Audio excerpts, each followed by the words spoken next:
Where is he then? Where's Samuel? Saul burst into his operations room and grabbed a rather stupid-looking captain by the lapels. I don't know, Your Majesty. Didn't you have a teensy-weensy disagreement or something? No, we did not. I love him. He's like a father to me. I'll break his stupid neck when I find him. What are all these stupid soldiers doing? Ah, they're Philistines, Your Majesty, explained the captain. Apparently, our intelligence chappies say that their Republican Guard are massing for a big land battle or something. Ah, went Saul. That's it then, isn't it? Just when I'm about to be invaded by a bunch of heathen, loony fanatics, my best friend walks out on me. I might as well chuck my crown in right now. What a failure! And he plunked himself on his chair and he wouldn't talk to anyone. His general staff were at their wits' end. They tried everything to cheer him up. Conjuring tricks, party games. They'd even got in an alternative comedian until Saul had chopped his head off. The stupid captain started sweeping up the soldiers and he sang as he worked. La la la, la la la, cha, cha. He went, shh, shh, shh, went the general staff. No, don't shush, shush, shush, said Saul. Sing it again. La la la, la la la, cha, cha, went the captain. What is it? Said Saul. It's called I'm a Saul man, Your Majesty. Well, it's good, said Saul. It's very, very, very, very, very, very, very, very good. Who's it by? Well, I'm not absolutely sure, but I think it's some chappie in Bethlehem, and apparently he's rather a good harp player. Samuel was getting out as quickly as he could. Things got very stressed when the king was angry. He'd seen what had happened to Saul's cat. It had taken them weeks to untie it, poor thing. He pulled in for the night at a lay-by near Bethlehem. And what do you know, there, parked up on the hard shoulder, was his old friend Jesse. He hadn't seen Jesse for years, not since his lads were little kids. And look at them now, young men, all with nice haircuts, big muscles, all loyal to the God of the Israelites. He felt really proud of them. He flopped down on the bed exhausted. He'd get a good night's sleep tonight. Samuel, Samuel. Someone was calling him.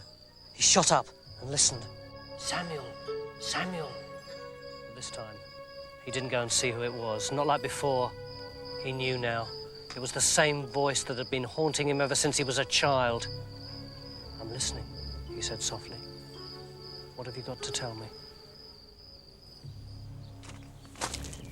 Next morning, he sat quietly by the fire while Jesse's sons scoffed their breakfast. They looked so innocent. They'd got no idea what was going to happen, that one of them was going to be the next king of the Israelites. But Samuel knew. Oh, yes, he definitely knew. So, which one was it going to be? Eliab? He was the oldest, the good-looking one. Yeah, but he was so boring. Abinadab? No, too grumpy. Shammah? Not with those feet. He looked long and hard at all 7 of them, one after the other, and he couldn't understand it. Then slowly, he turned to his old friend. Jesse, he said, are these all your sons? Out on the hillside, David lay with his eyes shut. He was totally knackered. It was bad enough having to get up at 3:30 every morning to look after the sheep. But he'd done a gig last night and he hadn't got in till 2. Oh, well, he thought, at least I won't get hassled here. I know. I'll have another crack at that song. Middle 8's all right, but the chorus was rubbish. He picked up his harp. A minor, D minor, C? Nah. A minor, D major, C? Excuse me, son. Are you David? David opened his eyes. In front of him there was a square-jawed, military-looking bloke. Because if you are, I've got a message for you. Dad! David burst into the tent with a big grin on his face. I've picked up this really good booking. I've got to do a gig for the king, and it's really decent money. The old holy man sat at the back of the tent, staring at David, and staring and staring and staring. That's your Uncle Samuel, said Jesse. Go and say hello. David bounded over. Hi, Uncle, he said, and held out his hand. But Samuel didn't shake it. He just dropped to his knees in front of David and kissed his feet.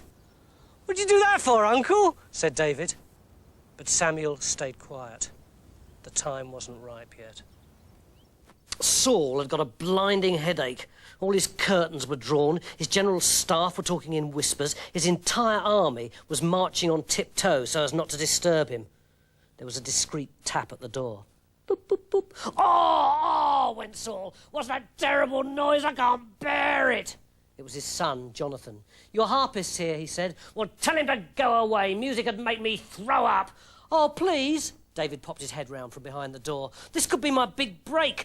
Go away before I wrap that stupid harp round your neck. Oh, you've brought my migraine on again, you idiot. David plucked his harp. Dug-a-da-dum! The sound echoed round the palace like the ripples on a lake. Oh, went Saul, that's lovely. Do it again, please. David started to play. And boy, could that boy play. Blues, love songs, reggae, thrash metal, the lot. For the first time in months, a smile spread over Saul's face. Oh, Jonathan, he said, do my neck, please. And as Jonathan gave him a massage and David played his set, Saul just smiled and smiled and smiled. And when it was over, he threw David a bag of gold coins and turned to his officers. Ooh, gentlemen, he said, I think it's time to go and slaughter some Philistines. Ooh. Then the whole country mobilised to stop the big Philistine push. Everybody over the age of 18 was called up. They left their jobs, their exams, their Sunday football teams. This was going to be a people's war. It was their country. Everyone else could just push off. Jesse's sons lined up to say goodbye. Jesse went down the line, kissing and crying as he went. Farewell, son. Farewell, son. Farewell, son.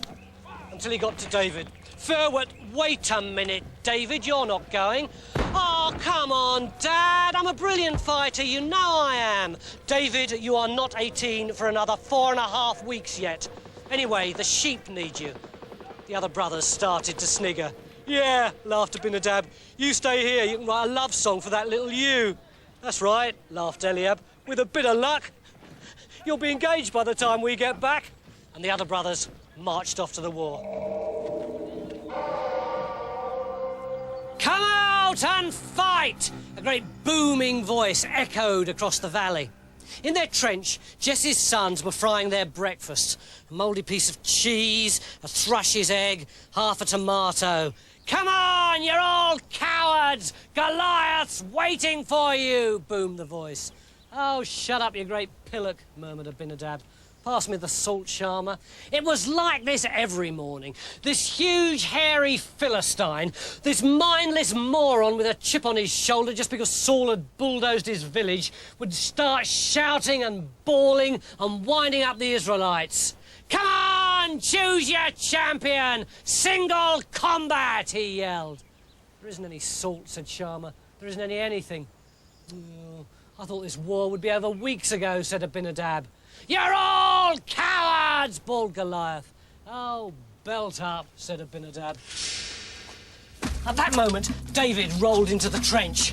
Dad sent me with some food, he said, and immediately his bags were torn from him by 7 ravenous brothers. Careful, he said, there's eggs in there and everything. But by this time, the trench was full of punching and kicking and torn bits of carton and flying cheese. David waded in and pulled his brothers apart. Come on, he said, you're supposed to be Israelite soldiers. Where's your discipline? Suddenly, to arms! To arms! An Israelite officer raced down the line. We're going over the top! Oh, great, thought David, and picked up a sword. The whole Israelite army climbed out of their trenches and stared across the valley at the hillside opposite. The Philistines stared back. This is it, thought David. This is the moment I've always waited for. Slowly forward, came the order. The whole army began to move. Then, out of the Philistine ranks stepped the hairy man-mountain. Look at you all lined up, he jeered. What are you, a bunch of chorus girls? And he twirled his huge bronze javelin. All right, which of you is it gonna be? Which of the great Israelite heroes is gonna take me on? By now, the whole Israelite army had stopped. You trashy little land thieves, he jeered. You think you're so high and mighty, don't you? With your stupid little god and your stupid little god box. Well, listen, I am gonna live where I like, and I'm gonna worship who I like. Who's gonna stop me? And he broke into a run. The Israelites broke into a run too, back up the hillside and into their trenches.